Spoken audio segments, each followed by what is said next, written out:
So one time she was about to leave the hotel and she had really cute lingerie on. She was wrapped up in the towel, then she started changing. And I said, bitch, that lingerie is cute. And then she put her towel back on. And I was like, damn, I hope I didn't make her uncomfortable.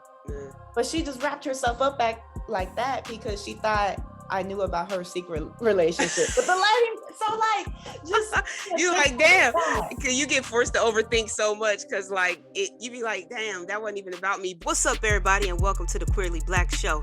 I'm your host, Ashley, and I'm so happy you came by. The Queerly Blax Show aims to normalize the everyday existence of Black LGBTQIA plus individuals through an interview-style series with regular folks like you and me.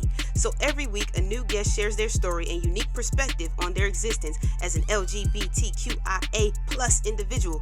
Thank you for tuning in, and make sure you subscribe, download, set your reminders to the podcast so you never miss an episode. Enjoy the show.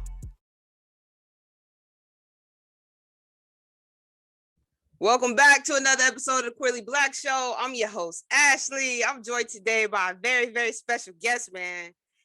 I don't know if y'all been to Vegas lately and see Usher show, man. But we got Yoe in the building. This is the first female dancer for Usher. Like, it's lit, but I'm gonna let you introduce yourself and then we gonna get into it. Yoe, tell the people about yourself. What's up? My name is Yoe Apolinario. I'm originally from Tampa, Florida, but I've been living in LA for like 7 years now. I'm a dancer, choreographer, newly an author. And as of right now, I'm doing the Usher Vegas residency. Super dope, man. So look, man, we're gonna talk about this Usher show, right? So me and my wife went to see the show, right?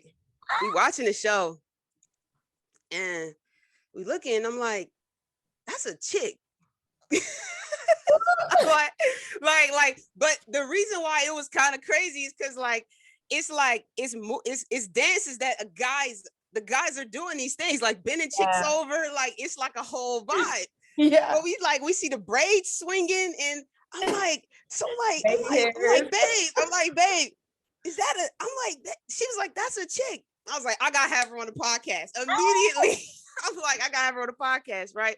So I'm like, yo, I can't believe it's like, yo, and you're killing it. Like, it's crazy. Like, because we didn't even peep it till like, it was probably like maybe 4, 5, 6 songs in. He did the first skating thing. Yeah. I think y'all had on the silk joint. It always and you was just there. Like, yeah. Yes, it always happens there because I feel like it's so obvious because all the boys are showing their chest out and they got these silk robes on. I'm like, in a button up. Yeah, well, because with the suit on, you kind of can't tell. Like the suit's kind of like the hair is like a little more, conserved. Then y'all got the pajamas come on, and it's just like, hey, like it's a whole different situation. But I see it happen every night. I see with your exact experience. I see it happening to people while they're watching me. It's crazy. And then they only watch you for the rest of the show. They're like, I don't even care about the rest of them. Like, I don't want you to her for the rest of the show. Oh my God. Hilarious. But so we were both like, oh yeah, we gotta have her on the podcast. So then I posted a reel of us just going to Vegas. We were there for like 2 days. We go to Vegas all the time. So we're like, we gotta go see this show. My wife's having a baby, so we're like, we gotta go before the baby comes. Like, we gotta go do this, right? So I posted a reel and I'm like, yo, whoever this dancer is, like, I didn't know your name. I didn't know anything. So then Jackie hit me. She was like, oh yeah, I know her, like whatever. So she started sending me the info. I'm like, Jackie, are you kidding me? Yo, like, I owe you for life. So that's how you ended up here today. Shout out to my girl Jackie from Tampa, Florida. Oh my God. For real. Nah, Jackie's the homie, for real. She's super dope. But yeah, so talk about your experience dancing for Usher. Ooh, so I first got brought onto the camp in 2019. We were just doing like we call them spot date shows because it's not a tour, but it's like we did a show in New Orleans, we did a show in Hawaii, and then we did a show somewhere else. And then I was very new. I was like I don't know, when you're new to a camp, you don't know how people work. And you know, like with any job, you're like, all right, let me keep it cute because I don't know what goes here, what doesn't go. So I kind of was just like in rehearsal, bussing, like getting it in, but like just kind of minding my own business, excuse me. And then took a break, 2020, life happened. and they started the Vegas residency. And when they started that, in the middle of rehearsals, the choreographer, his name is Rio, he was just like, you're gonna do this number with the boys. And I was like, okay. And then it kind of like escalated. And he was like, yeah, I think I'm gonna have you in a suit. And I said, okay. And this was last year's show. So last year's show is a little bit different than this year's show. They made a few changes. So I'm talking about last year's show. And he was like, okay, so act 1 and act 2, you're just gonna rock with the boys. And I was like, okay. And he said, and then act 4, you're gonna be a girl again. So I started out in a suit. I had a wig on, like it was kind of like my texture, but it was all the way down to my waist, a kufi hat, an all sequin wig, like, or not wig, a suit. And then I had the forces on. And then act 4, I had on like a bodysuit. I was doing all the parts with the girls. So when we come back for this show this year, I was expecting the same thing. I was like, all right, when am I turning back? When am I jumping back and forth? A boy or a girl, when? And he was like, actually, I'm gonna just have you be a boy the whole show. And I was like, yes, sir. Say less. for real? For real? Because I don't know. I'm really a big fan of the legendary choreography that Usher does. You know, we do a lot of the original choreography. Mm-hmm. It doesn't have that many new songs. So if we're doing Yeah, if we're doing Caught Up, if we're doing My Way, the choreography is what you saw in the music video, where you can see if you YouTube a performance from like 10, 15 years ago. So, and a lot of times because the women are in heels and their role is different, they either don't get to do the choreography or they do their own version that they can do in the heels, because you can't be jumping around, hopping, sliding. You can't do all of that in heels. Some people can't, but it doesn't work. So the women have to do it like in their own different version. So I was just excited that I was gonna get to like just get down with the guys and do the original choreography. And then I got scared.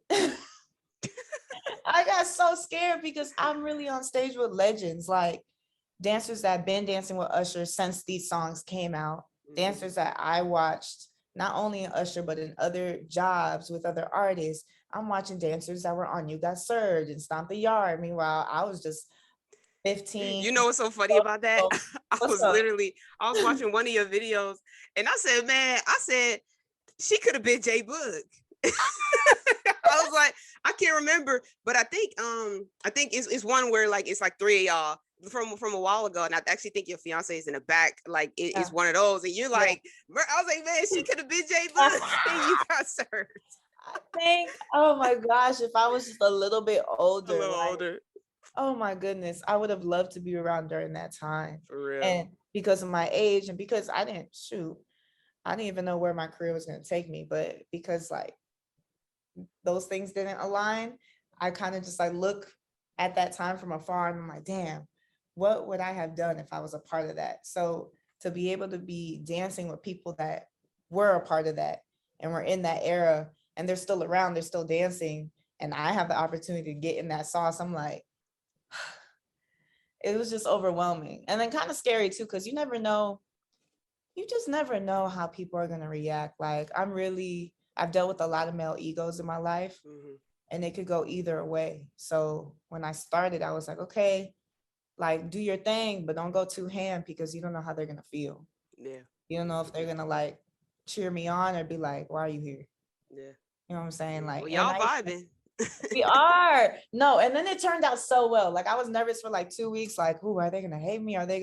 They liked me when I was a female dancer, but now that I'm like with them, are they gonna like, kind of sun me a little bit? But they just welcomed me with open arms, and they were just like, yo, you about to eat this shit. And I was like, really? Thank you. Y'all about to eat it. We about to eat it. Really you're murdering it, man. That was dope. It was it's always good to see just like representation in other places. And it's like crazy because that's not even something, I think we were so shocked and excited about it because it's not something you didn't think about. Like to see a dancer this way, like it was just so crazy. Like, yo, that's fire. Like, cause you're a chick, but like we see the difference. Like, yo, this is like wild. But I wanted to ask you about, but you actually answered it for me, is if that was something that, like, when you dance, if you come to projects dancing with, like, doing the female choreography, or is it something that, like, in your style, like in your package, you like to do more of the male dance moves? But it sounds like you started out, there, and then they kind of naturally like positioned you differently. Yeah, I feel like Rio, the choreographer, he just peeped me. Like, I started out doing all the female stuff, strictly the female stuff, back when we were doing spot date shows. And then, I don't know, like, I like learning the male versions because I just want to learn the original part. So even if we're in rehearsal learning two different things, I want to learn the male part too, even if I'll never do it. I just want to learn it for myself. And then I feel like he just peeped my personality, my personal life, noticed that I was queer. I just feel like he could sense my personality and where I would thrive the most, even before I knew it. Because this doesn't really happen in the industry. I feel like I can name 2 other times where I've seen queer women dance with men.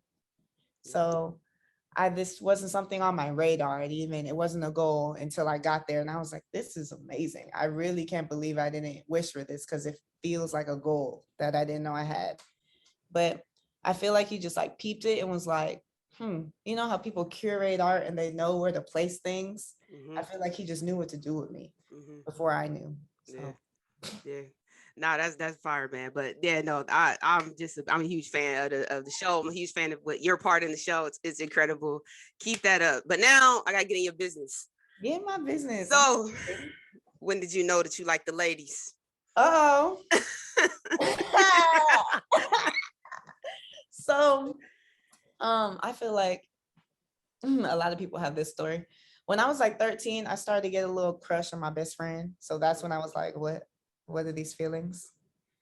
And I feel like my best friend was with it a little bit, because I don't know, like, there's like regular friends, and then there's like the other friends. I'm like, why are you touching me this long? Why are you like, what's this eye contact? It's like too much. And all that questioning made me feel like something was wrong with me. I'm like, because we had been friends for a while. So I was like, dang, like, am I misreading all of this? What's going on? Like, I'm doing the most. Let me stop. I don't know I need to just stop.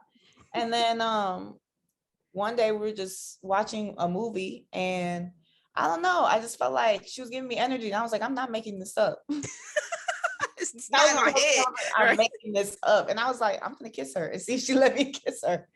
And then we got to kissing on set, and that was that. But I didn't have my first girlfriend until like years later, because I don't know.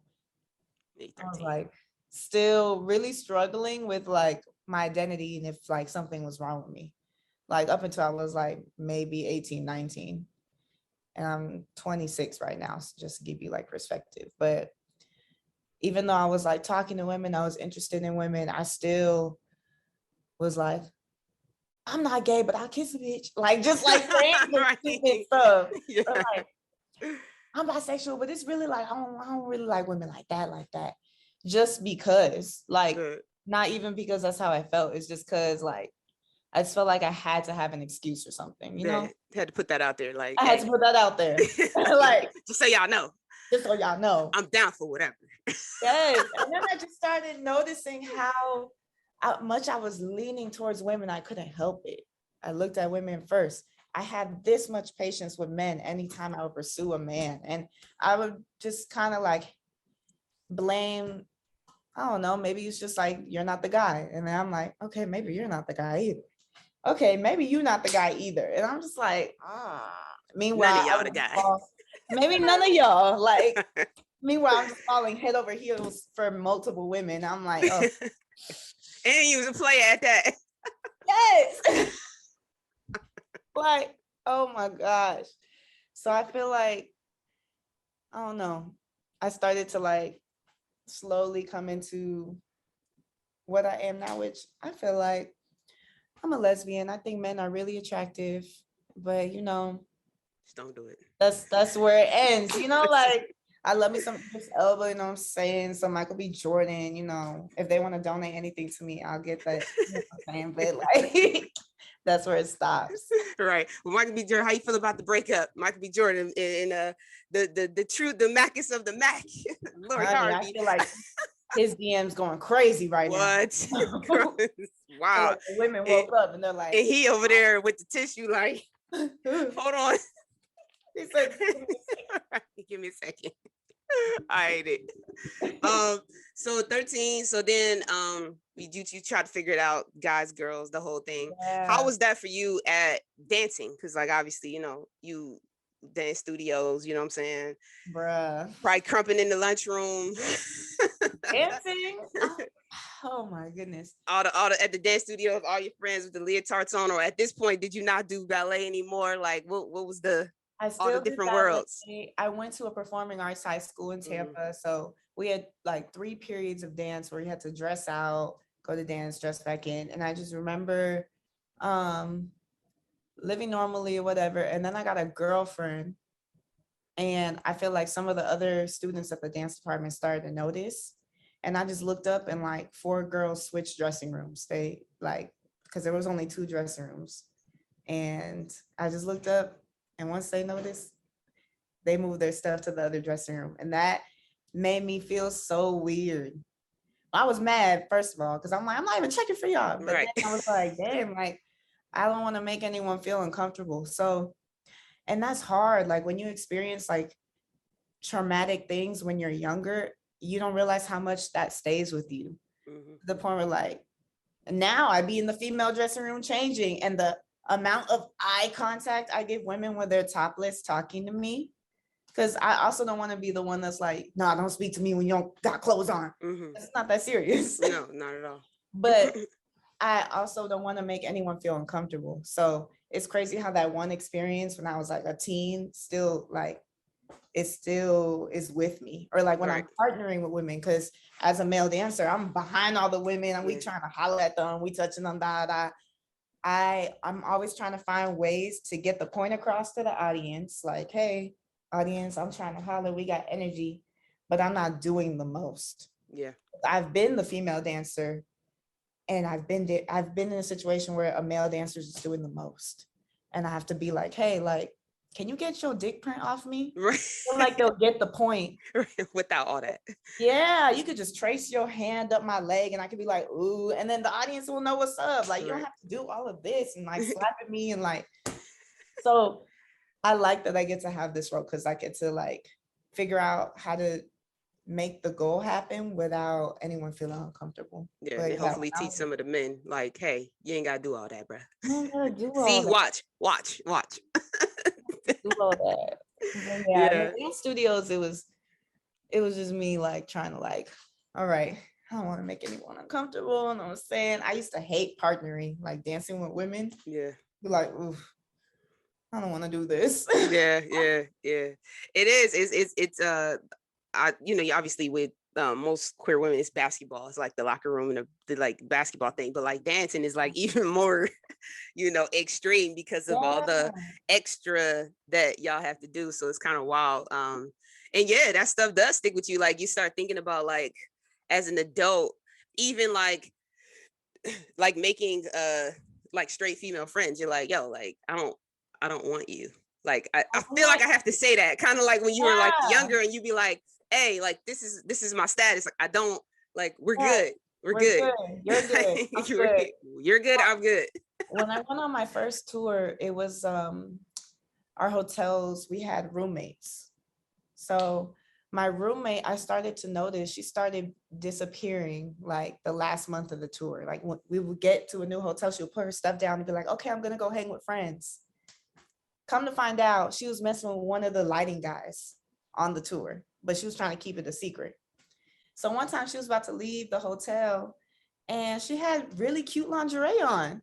And she was wrapped up in the towel and she started changing. And I said, bitch, that lingerie is cute. And then she put her towel back on. And I was like, damn, I didn't mean, I hope I didn't make her uncomfortable. Yeah. But she just wrapped herself up back like that because she thought I knew about her secret relationship with the lighting. So like, just you like, damn, because you get forced to overthink so much because like you be like, damn, that wasn't even about me, but because of all your own stuff, Oh That my stuff, God. man, it's crazy. Oh, Damn, that's crazy. I was like, damn, I thought we were like kicking it. I thought we were like, the straight friends. I was Yeah. like, okay, bitch, I like that lingerie, the little red lace, da da da. Mhm. She was like, She's like, oh no, this bitch want me. Hold up. And you like, nah, girl, you got a secret relationship, girl. Your secret's safe with me. If there's nobody, yeah. that's your Oh secret my safe with. gosh. That's wild. Damn. She was screwing the light guy. That's wild. Right. Well, you live and you learn. You live So how'd you come out? Oh, I had a girlfriend my freshman year of high school, and Valentine's Day came up and she went crazy. She just gave me all the balloons, the teddy bears, the candy, da da. And I remember my mama picking me up from school and she was like, what is all of this? And I didn't even think about it, wasn't even on my mind. Like, I gotta tell my mama something when I get home. So when I got in the car, she was like, what is this? I was like, it's from a boy named Derek. I just lied. And then we drove all the way home. It was like a 30-minute car ride.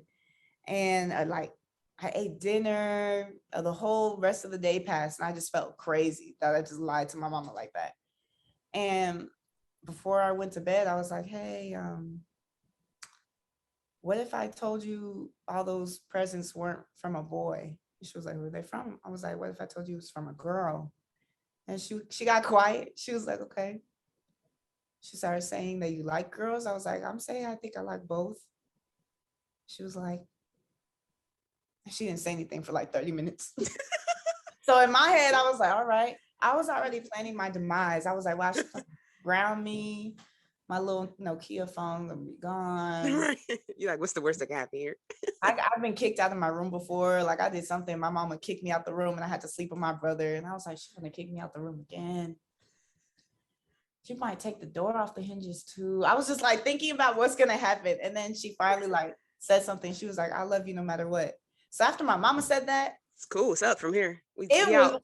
Cool. Up. I am cool. And I didn't even feel the need to tell anybody else in my family. Man. My mama was the hardest one, to the point where I didn't tell anyone in my family unless they peeped on Facebook or something. So there were family members that didn't find out until I got engaged.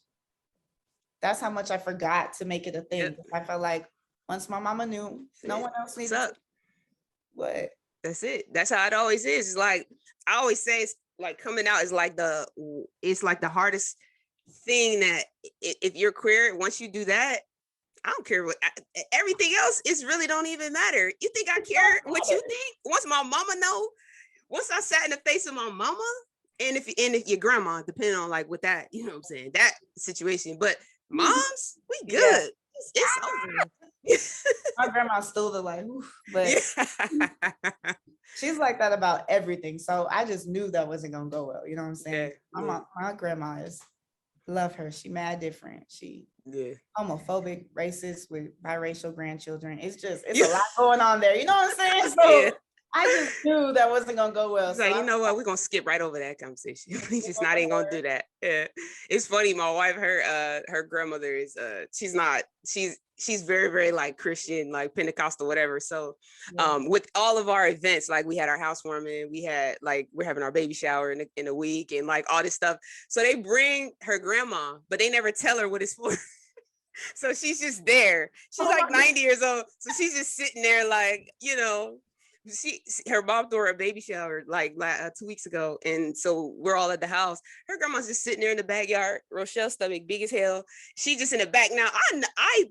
I know that she knows like what's up. She's pregnant, obviously, but like the where the baby came from, who she's with, like no connection. They just bring her everywhere. They be like, oh, okay.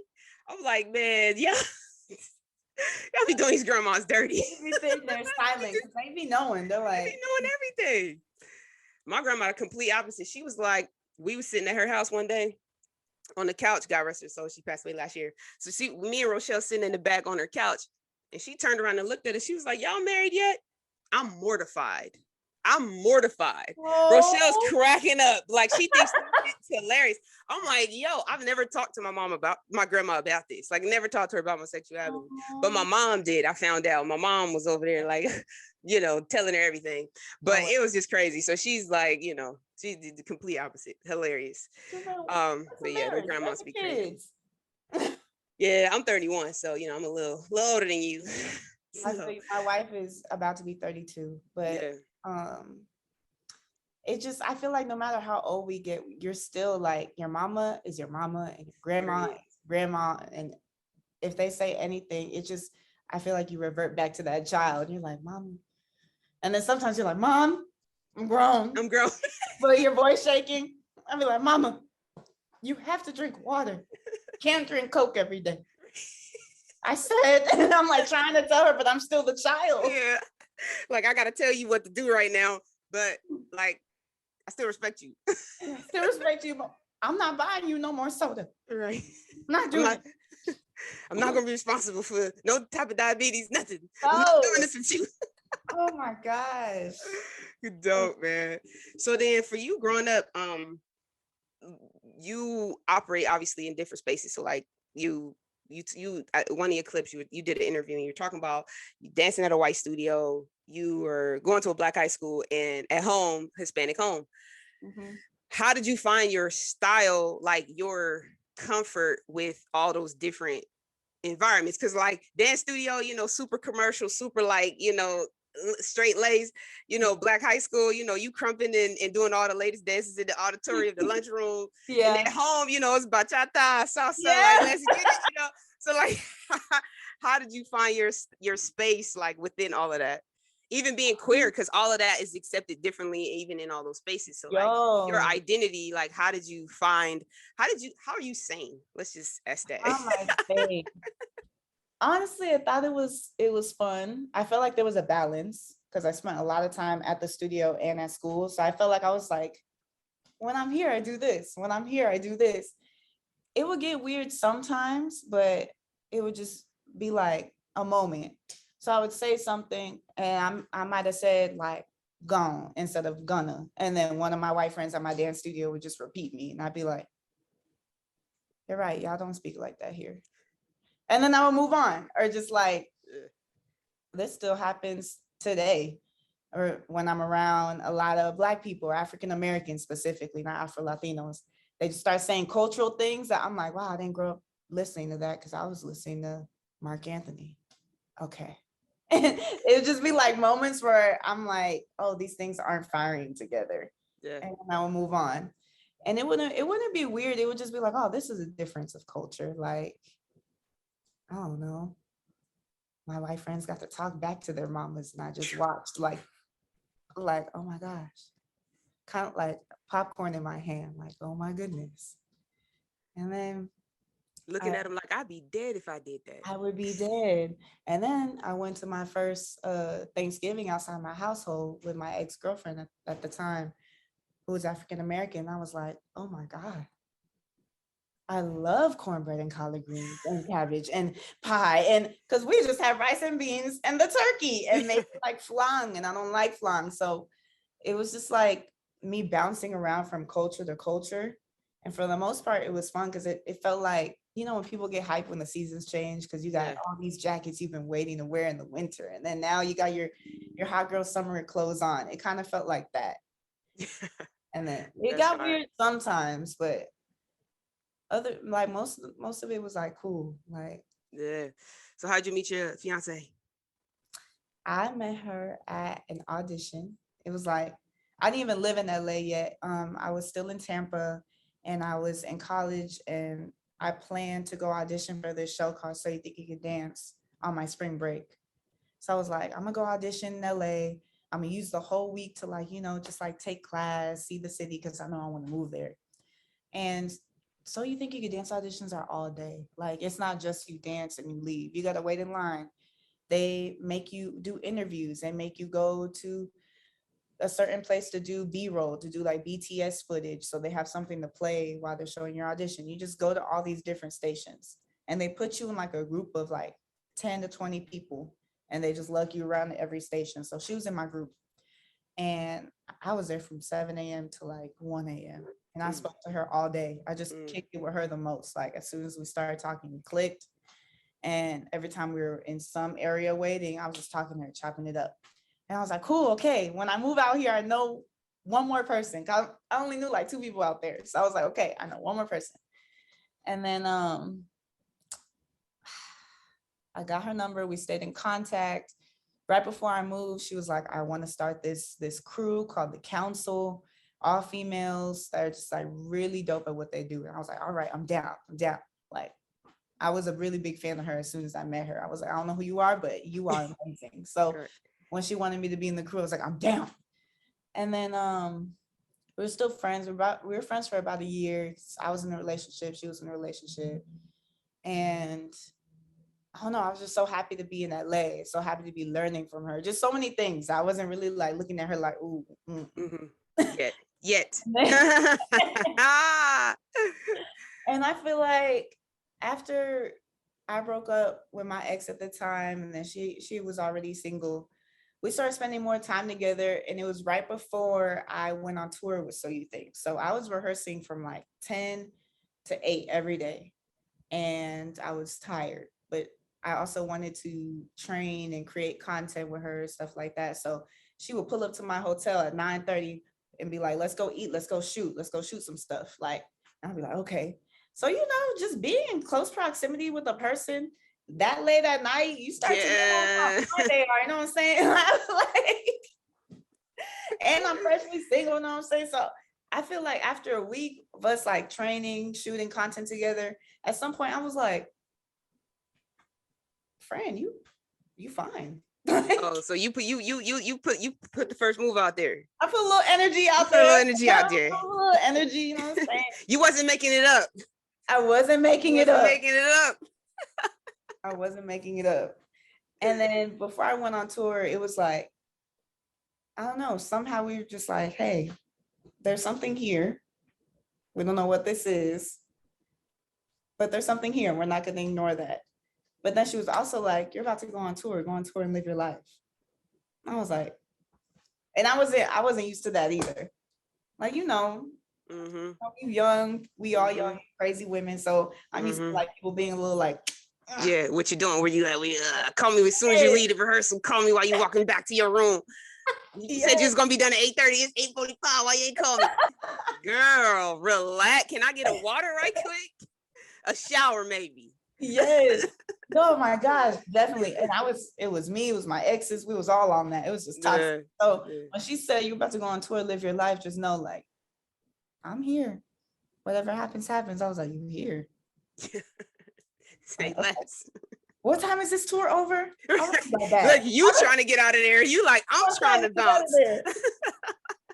So yeah, after I got off tour, we decided to talk exclusively, like get to know each other and not put a label on it. Cause we were still not fresh out of relationships, but when you go through stuff in your relationship, it feels like you need time. Like, girl, the PTSD still real. We gotta the PTSD. I was like, let's get this energy straight real quick. Yeah, I was like, I know it's been months since I broke up with my ex, but I'm still like, I'm good off that. Like, I'm just still a little bruised.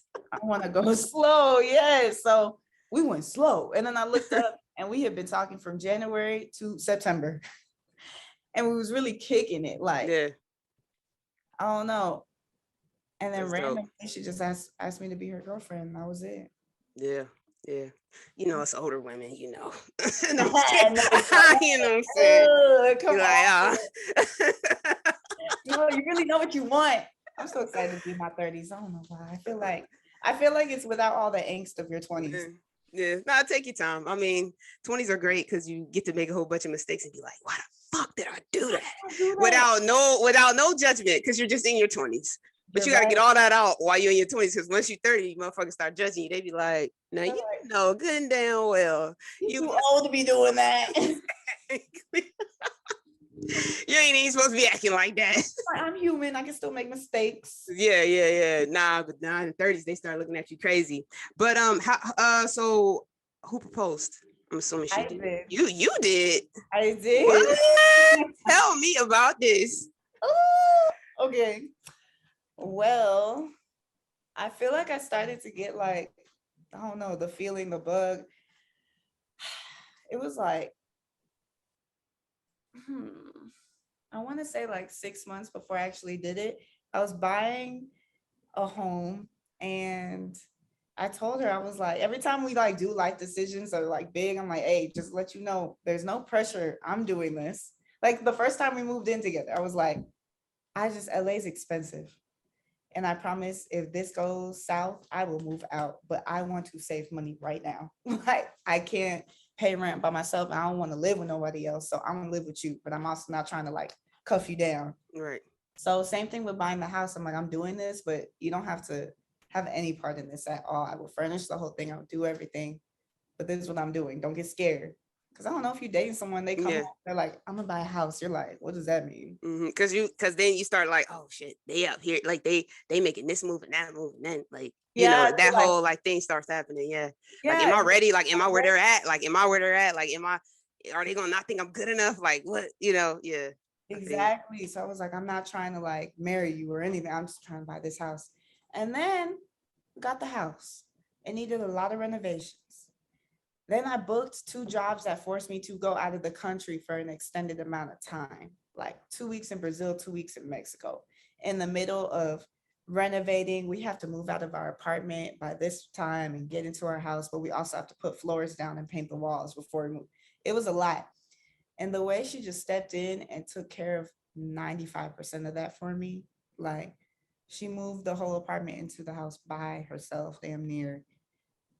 Scheduled every renovation we had, like grown woman shit. Yo, you know what I'm saying? So I was like, okay, like when you take, we call that big D energy. I like that. I'm gonna keep that. I like that. I like that. That's what we call big D energy. Like, you know what? Go do your thing. And this your crib. And this your crib. This still your crib. It is my crib. I was like, I like that. And I just started to notice how much like she just really takes away stress from my life like that. And I was like, wow, I can't see you not being in my life. I can't see myself waking up and you not next to me. So I started looking at rings, and I was like, I don't know how I'm gonna do this, but let's see how we're gonna do this. I don't know how this supposed to go, but whole album on my phone. Like, thank God she not nosy, because everything was out in the open. I had a whole album full of engagement rings on my phone. She came to visit me one time when I was on tour, and I already had the ring, and the ring was somewhere in the hotel. And I was like, ooh, Lord, I hope she don't find this ring. And she didn't. So I'm like, thank God she's not nosy, because the signs, everything was there. And when I had a break from the tour I was on, I just set it up. I was like, hey, I'm talking to all my friends. I was like, I'm just gonna pretend like we're gonna shoot a concept video, and I'm just gonna have her close her eyes, dance, and when she opened them, I'm gonna be there. And everyone was like, how is she gonna keep her eyes closed? How are you gonna make sure she doesn't look? And I'm like, you don't understand. This woman is an artist. Well, I was gonna say, when you dance, y'all on the same energy. You just tell her like, look, I want to do this. Just do this, do this. She'd be like, cool. All right, let's go. If I tell her to grease herself up with baby oil and black paint and dancing in her draws to a D'Angelo song, she's gonna be like, yes. She's just like anything for the art. The modern interpretation of this song, from a female perspective. She's gonna start taking it deep. She's like, so what does it mean? Okay. All right, how do I tap into this character? So when I told her, I was like, I just want you to close your eyes. If I put my hand here, you can react a little bit. You could just dance with me, and then I'll tell you when to open. So she opened her eyes, and she just saw all of our friends. And the first thing she got so excited, she saw all her friends. She was like, hey, everybody. You down there. And I'm like, trying to pull her into the center of the circle to talk to her. She was like, wait, what's going on? And I just asked if she would spend the rest of our lives together, like with me. So, and that was that. That's fire. She cried. We all cried. Our mamas were on FaceTime because they live in Florida and in Memphis. So it was really beautiful. That's sweet. That's dope. So I ain't gonna ask you about a date. How long you guys been together? Since 2016. Oh, that's what's up. Yeah, I ain't gonna ask you about your date and all that, because I don't want nobody trying to pull up at y'all wedding or whatever. But yeah. Congratulations. Thank you. Very excited for y'all. So your book, Café Con Leche. I had to practice that. I was like, I gotta make sure I get that right. Because I'm really from the hood. I gotta be like, make sure I get this right. I didn't know I was Black. So what's the book about?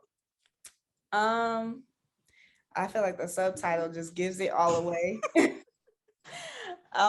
Basically growing up, my daddy, he's real chocolate Colombian man. Like he gets that he looks like Don Cheadle a lot, or like Pele, who's a soccer player. But as Black as he is, as thick as his accent is or whatever, you just wouldn't know he was Colombian unless he started speaking.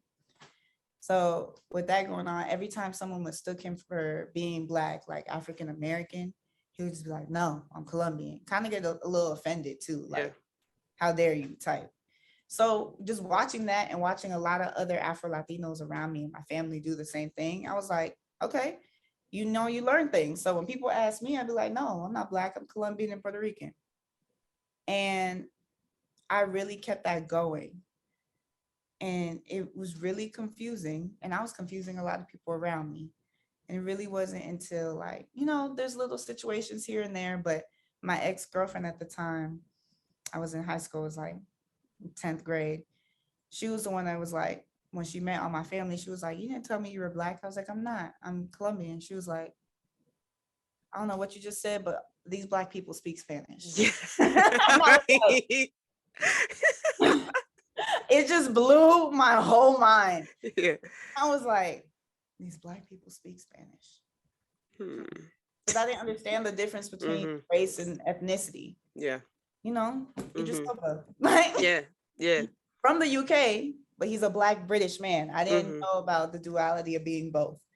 So I just kind of go back into my life, little situations, people just ask me stuff. I'm like, no. People ask me, I'd be like, no. And I kind of just laugh.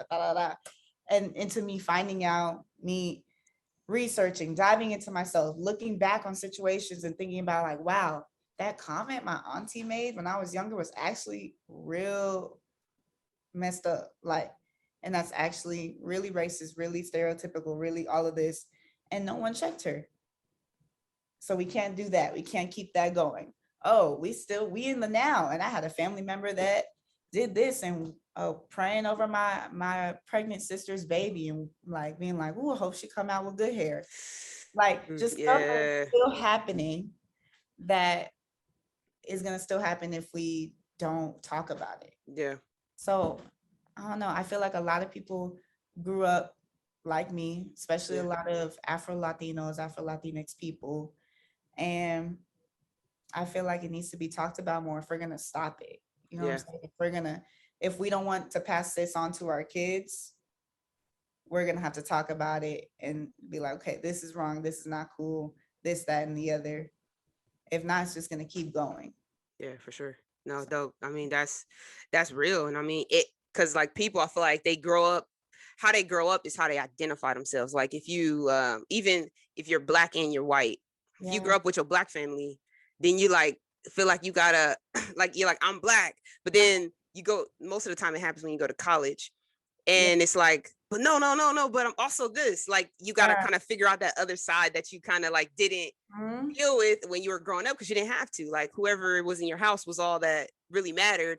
And then you get into these other environments and you're like, wait, no, but I'm also we went to Howard, so a lot of times what will happen is I went, everything was Black. Black high school, Black middle school, Black in Black college. Black, when I started interacting with white people for real was when I started working.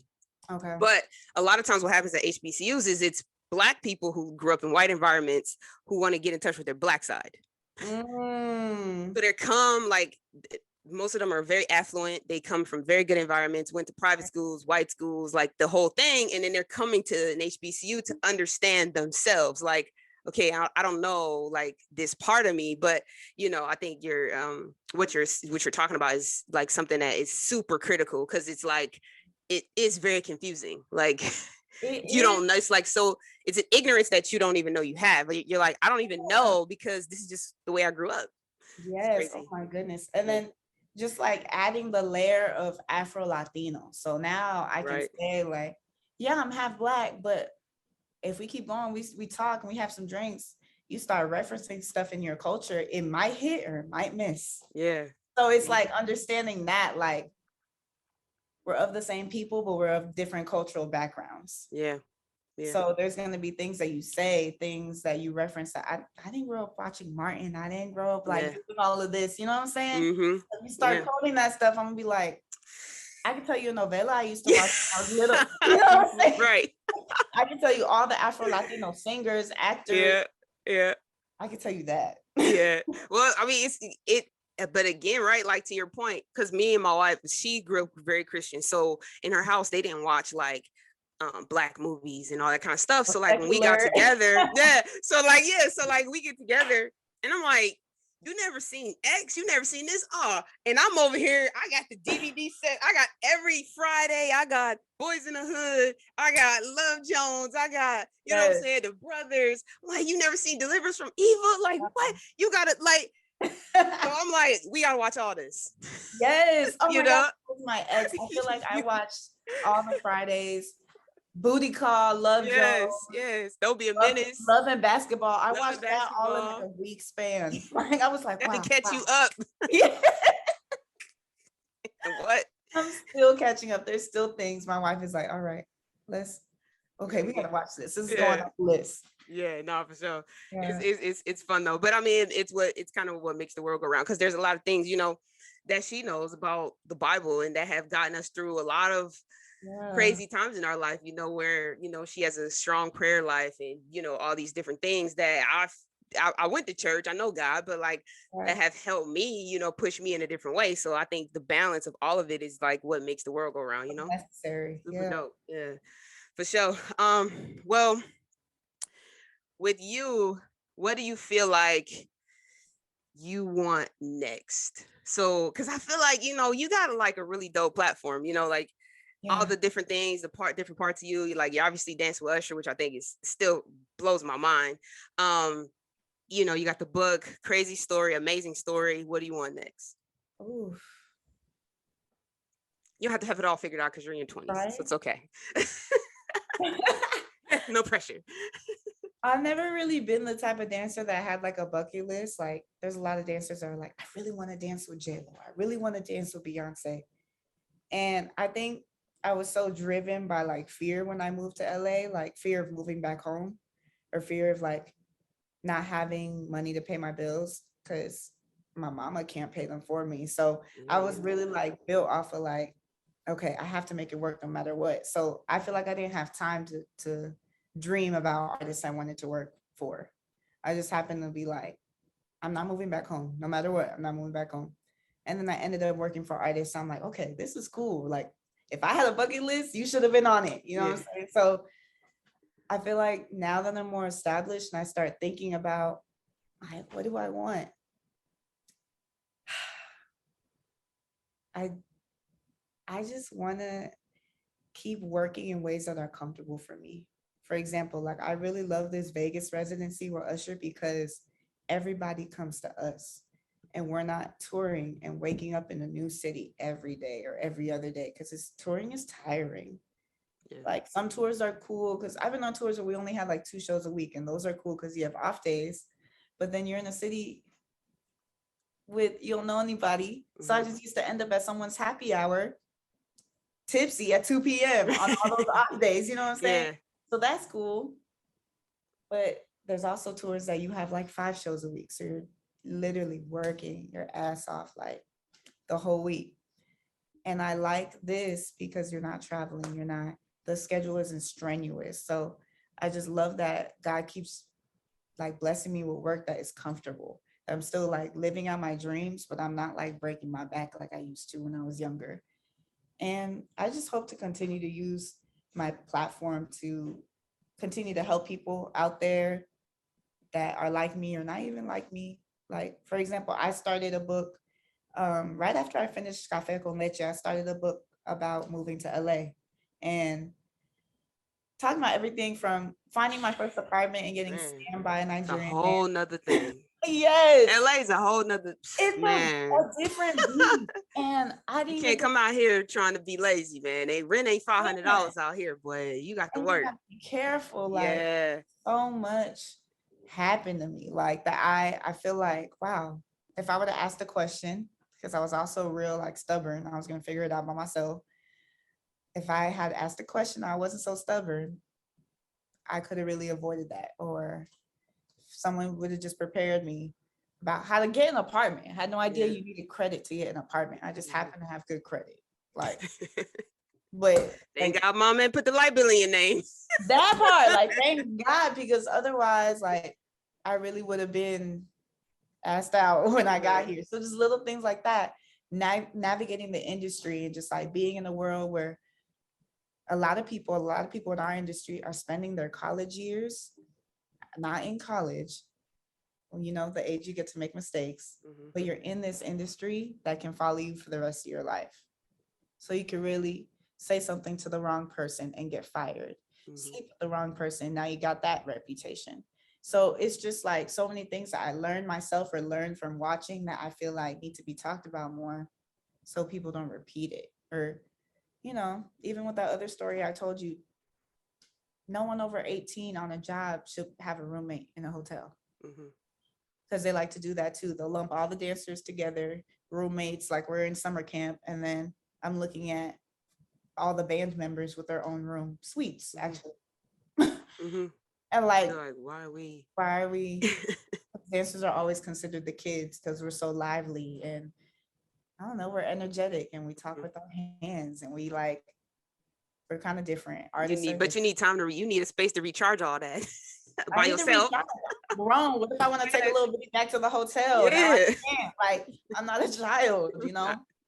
So just different things like that I feel like I really want to talk about for all the dancers that are planning to move out here. Not even dancers. I feel like what I'm writing about in this book helps any artist, anyone seeking to move somewhere else and to adult really hard. Yes, seriously. Title of the book is Adulting.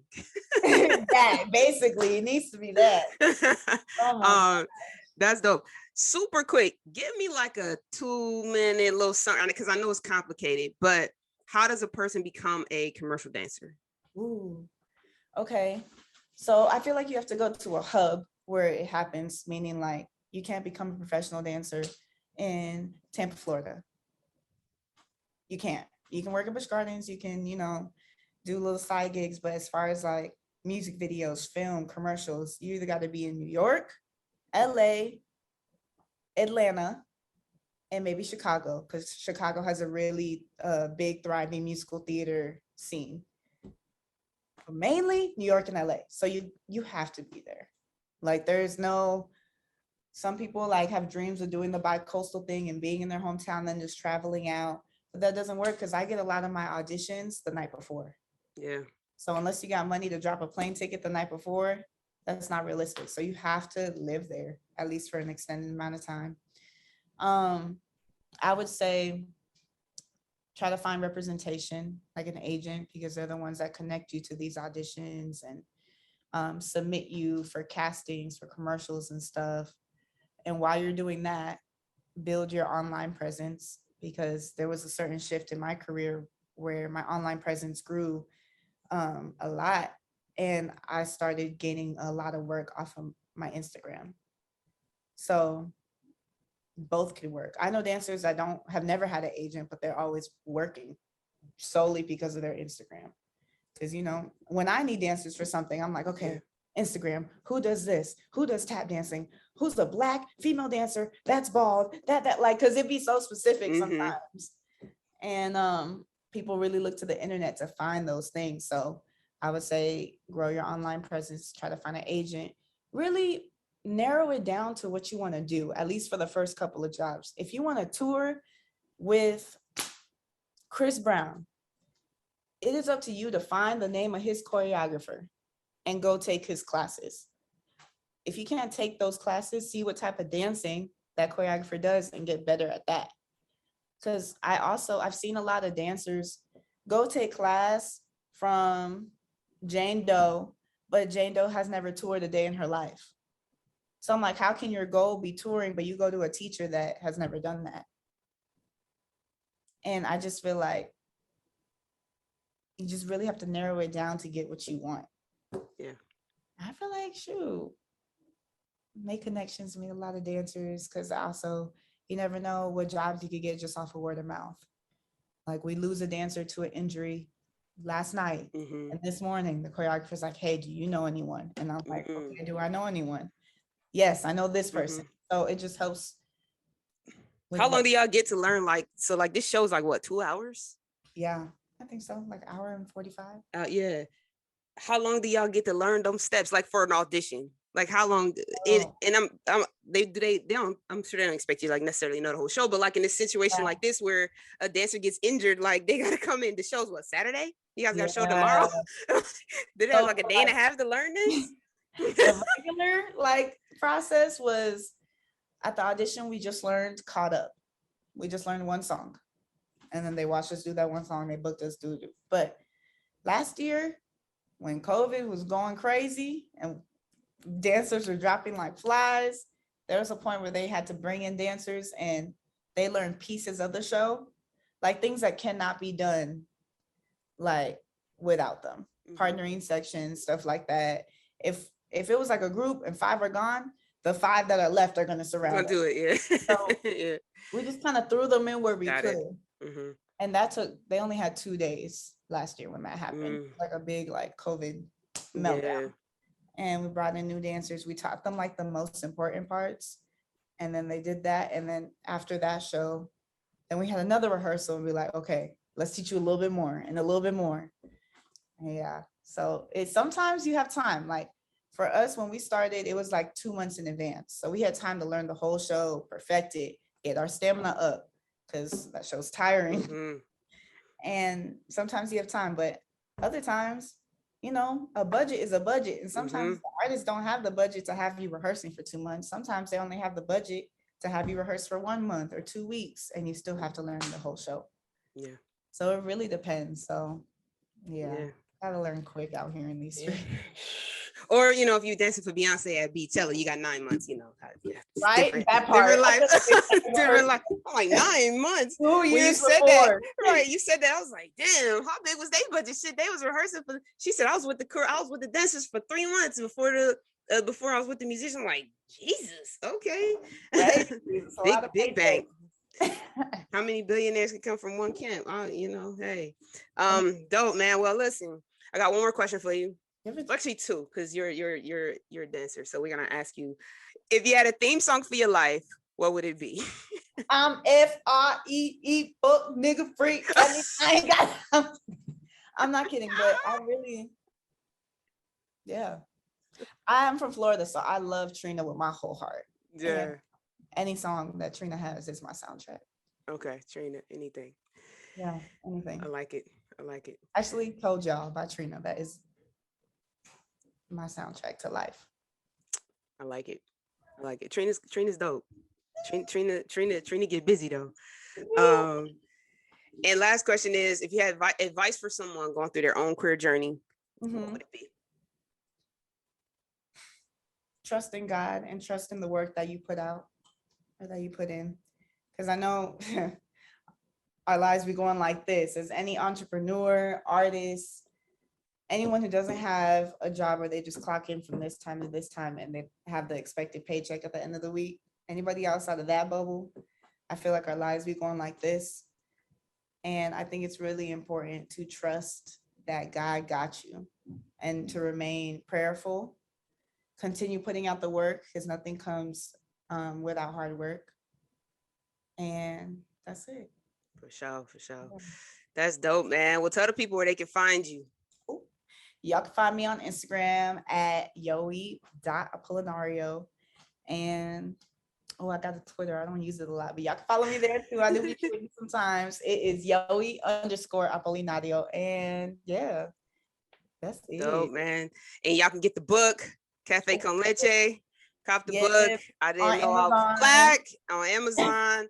I think I'm gonna grab one. We're gonna probably do a giveaway with your book. I'm about to hit you know, it's a couple milestones, so I gotta get some stuff from people. So we might grab one of those. Dope, man. Well, thank you so much, Yoe, for coming through. I really appreciate you coming to share your story, telling people about you. Keep killing it on the Usher show. Super, super lit. If y'all haven't been to Vegas to see this show, man, y'all gotta catch this show. Tag Yoe in y'all videos when y'all go see the show. And y'all already know, man. I'm your host, Ashley. This is another episode of Queerly Blax Show. I'll catch y'all on the next one.